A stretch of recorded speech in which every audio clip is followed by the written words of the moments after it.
Welcome back to the program. This is what our top of the week looks like. It's going to be a very busy week as far as the GDP numbers are concerned. So tomorrow, 10 o'clock in the morning, we're starting our week round of turning all around, reading the tea leaves of these GDP numbers. Of course, it contains a lot of sectors and parts of the economy that was together in this report that will be released by the National Bureau of Statistics, 10 o'clock in the morning. And that's when we kick off Business Morning and our round of analysts. We have a top of the week. Yemi Kale is the Statistician General of the Statistics Office, so-called the MBS, and he'll be speaking to us in the morning tomorrow. Then, of course, Bismarck Rwanda is live here in the studios. He's an economist and the CEO at Financial Derivatives Company. He'll be taking us through the macroeconomic background and what's been achieved, or perhaps what's not been achieved in the second quarter as well. Then squeezing together the sectoral analysis will be what the head of Carry Assets, Justin Chukwu, will be talking about in the investment side. Then on Wednesday, we'll move the boat to the monetary authorities side of the street with Emmanuel Ukeje, who is a special assistant to the governor of the central bank, Godwin Emefiele. Then, of course, the markets is where we have the likes of Bola Haina, who is the head of investments at Quadros Capital, and our long list of analysts that will bring the GDP to the market straight. But let's continue with Bola here as far as the year is concerned. Thank you for sticking around. Let's move into the earnings. Some were sweet, some were a little bit bitter.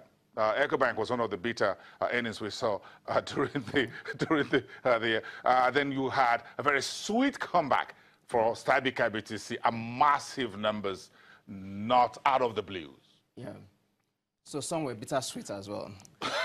But for the banks, I think two things majorly contributed to the earnings we've seen. So one, the elevated interest rate environment. So that's really accounted for a lot of the interest income that we've seen. Then in terms of non-interest income, I saw some of the banks posted huge foreign currency trading income as well. Some of them also posted revaluation gains. So that basically accounted for what we've seen in the banking sector. But my question is that sustainable? Because you just see a lot of banks playing in the TOB space. And of course, I wouldn't blame them. So would I rather put my money in corporates when I also have huge NPLs? But with the bank, with the CBN, is supposed to be risk-free and is high as well. So that's majorly contributed to the earnings of the banks, currency, and of course the elevated interest rate environment. Folks are asking me, pulling my ears a number of times, supposing should I buy into the banks? Some of them are a little bit attracted by, this is not a PR for Stanbic Bank, but it looks like, oh my God, 60 kobo interim dividend. If I had bought this bank 2-3 years ago when it was well below 10, maybe by now I'll be cruising home with a lot of pocket full of money.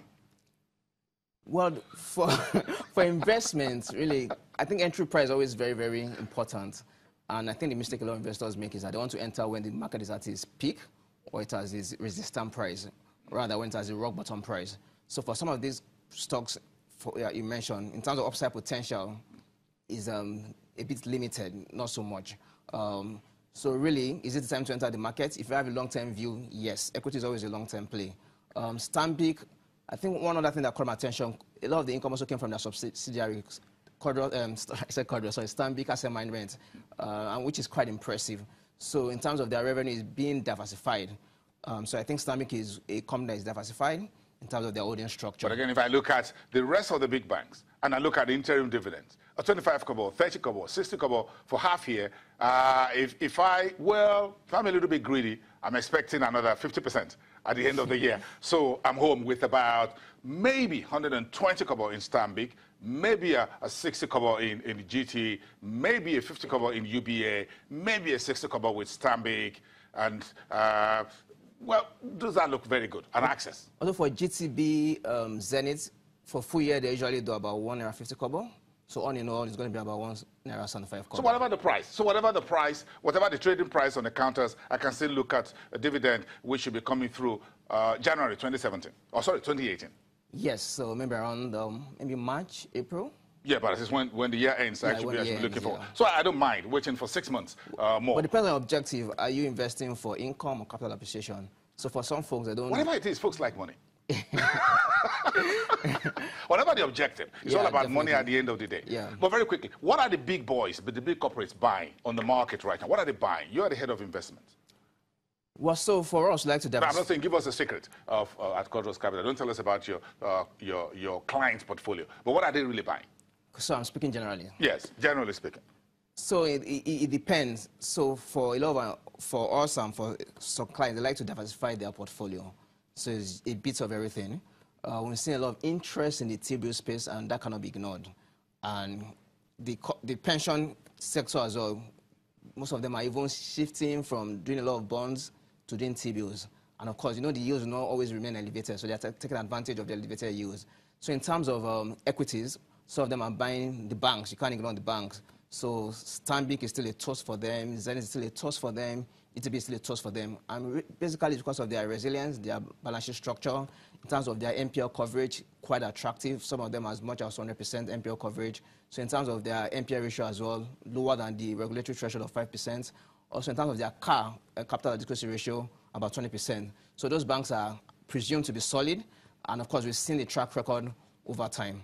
So they are solid with the banks, and the likes of Dangote Cement as well, the likes of the Dangotes, some of them find attractive the sugar, as well. the salt, and the cement. Yes. But we'll talk about the fixed income. Look at the last two DMO auctions, and not really fantastic in terms of the primary auctions. But again, you look at yield, even on treasury bills, it looks like the government, the fiscal authorities, the Buhari's administration is looking at ways to, again, to contract the yield curve on treasury bills, also on Naira bond, looking at the costs and looking at the revenue of the government shrinking if you're paying so much to borrow money. Despite that, you think folks still believe that treasuries and bonds, Naira bonds, are still a very safe haven despite inflation, despite interest rate. So for the bonds, because the margin on risk-free is very limited, so